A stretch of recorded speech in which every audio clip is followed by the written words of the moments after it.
नमस्कार,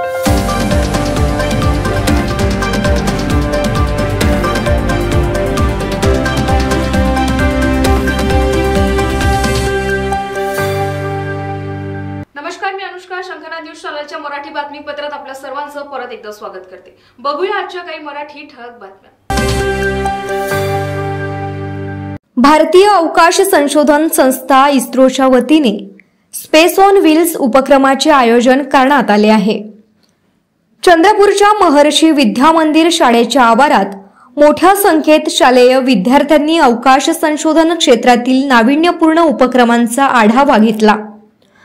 नवीन पिढीत अवकाश संशोधनाविषयी जनजागृती निर्माण व्हावी यासाठीचा हा उपक्रम लक्षवेधी ठरला.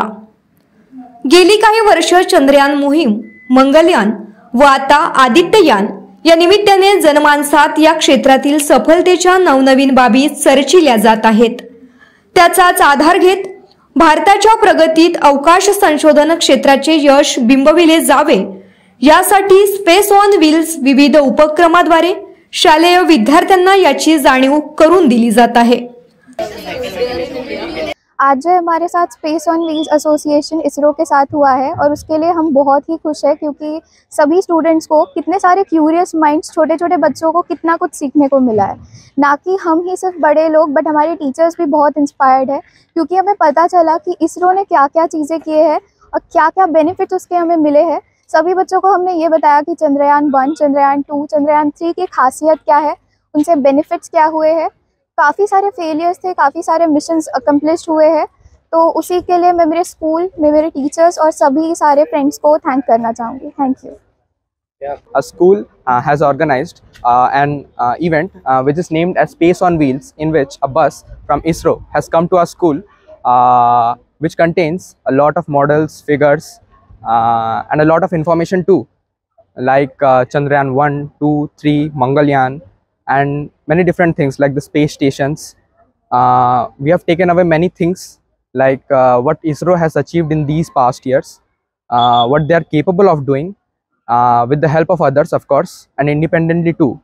चंद्रपूर शहरातील 15 विविध शाळांच्या विद्यार्थ्यांनी या बस गाडीतील विविध माहिती वाचून व मॉडेलची पाहणी करत अवकाश क्षेत्रातील नव्या करिअरबाबत देखील उत्सुकतेने प्रश्न विचारले. शंखनाद न्यूजसाठी ब्युरो रिपोर्ट. चंद्रपूरच्या वन व्यवस्थापन प्रशासन प्रबोधिनीसाठी आजचा दिवस ऐतिहासिक ठरला. वन परिक्षेत्राधिकाऱ्यांची पहिली तुकडी प्रबोधिनीतून बाहेर पडली. महाराष्ट्रातील 43 तरुण दमाचे अधिकारी वनसेवेत रुजू झाले. 18 महिन्यांचे खडतर प्रशिक्षण पूर्ण करून या सर्व अधिकाऱ्यांनी अंतिम सोहळ्यात शानदार पथसंचलन करत पाहुण्यांना सलामी दिली.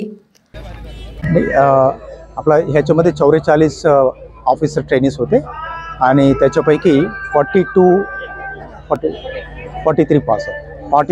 पास आउट होत आहेत आणि त्यांच्या सर्वांच्या स्टार्स ओपनिंग होऊन आज म्हणजे ते फुल फ्लेज्ड RFOs अशा प्रकारच्या त्यांच्या नियुक्ती झालेली आहे. तर आता इमिडिएटली सांगता येणार नाही, ते त्यांच्या ऑर्डर्स वगैरे रिसर निर्गमित होईल आणि त्यांच्या पोस्टिंग ऑर्डर्स होईल. छान वाटतंय, एकदम भारी, एकदम चांगलं वाटतंय. सगळ्यांसोबत आहे आज, खूप भावुक क्षण आहे, एकदम छान वाटतंय.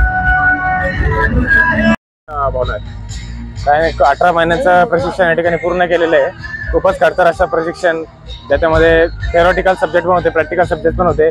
जवळजवळ 20 राज्य आणि केंद्रशासित प्रदेशांचा दौरा केला. अतिशय आनंद होतोय. आई वडील आहे, वाईफ आहे, सासू सासरे, सर्व फॅमिली आहे. खूप आनंद होतोय. थँक्यू. आज आम्हाला स्टार ह्याच दिवसाची आम्ही खरंच खूप दिवसापासून वाट पाहत होतो. 18 महिने त्याच्यासाठी आम्हाला ट्रेनिंग घ्यावं लागलं. खूप सकाळच्या PT पासून फिजिकल ट्रेनिंग असेल, टूर्स असतील, अगदी हेक्टिक शेड्यूल असेल आणि आता ही शेवटचे दिवस आमचे खरंच खूप बिझी गेले.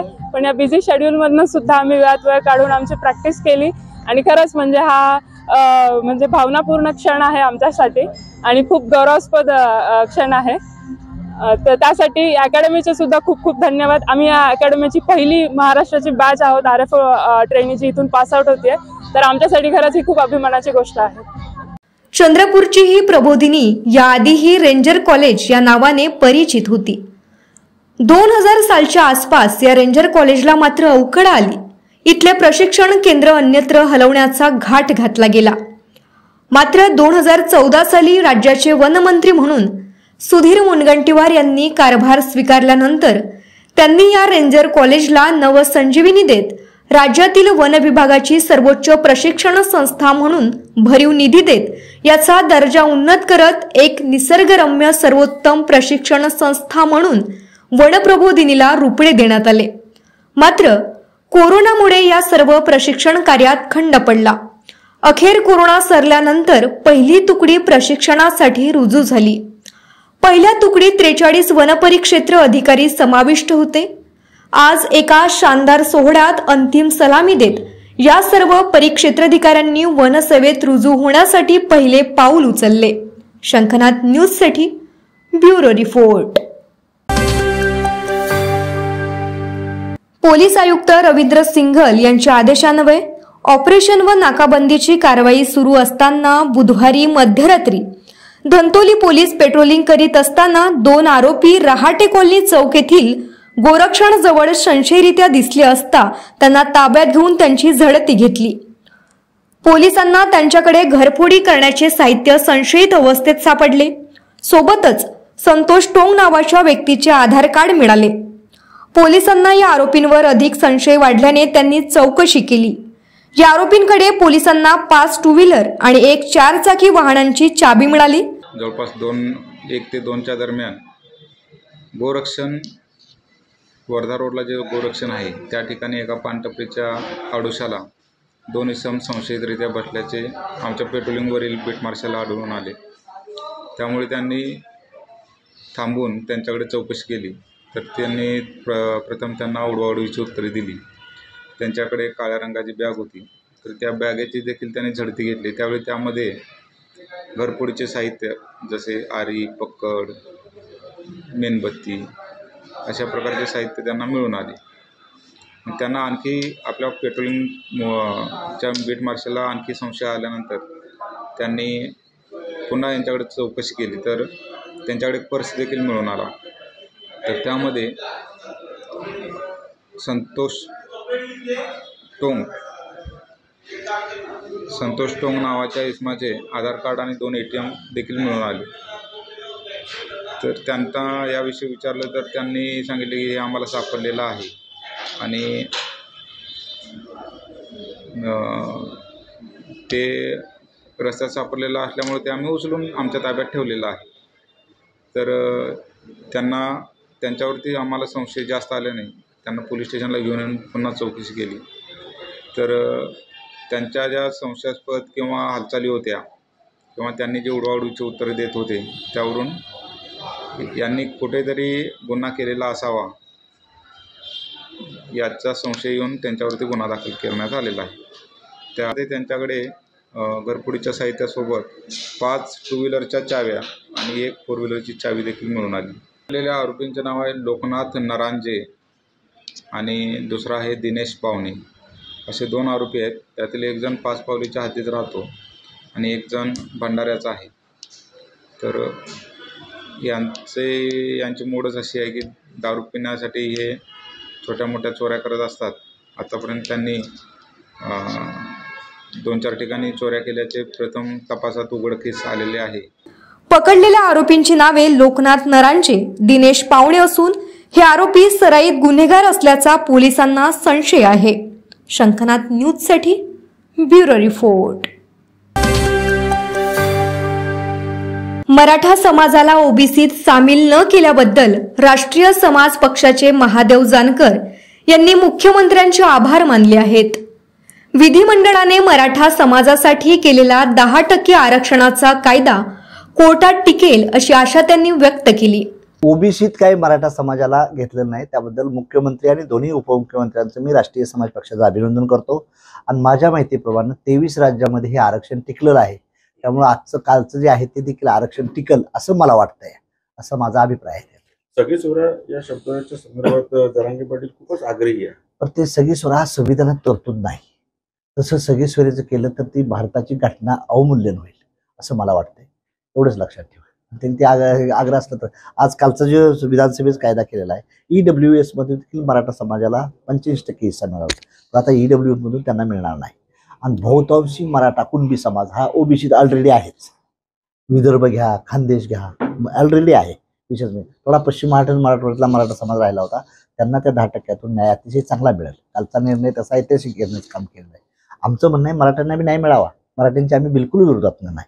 फक्त आमची जी गरीब लोक आहेत त्याच्या ताटातली भाकरी घेऊन आहे एवढीच आमची भूमिका आहे. आणि ती मुख्यमंत्र्यांनी आणलं.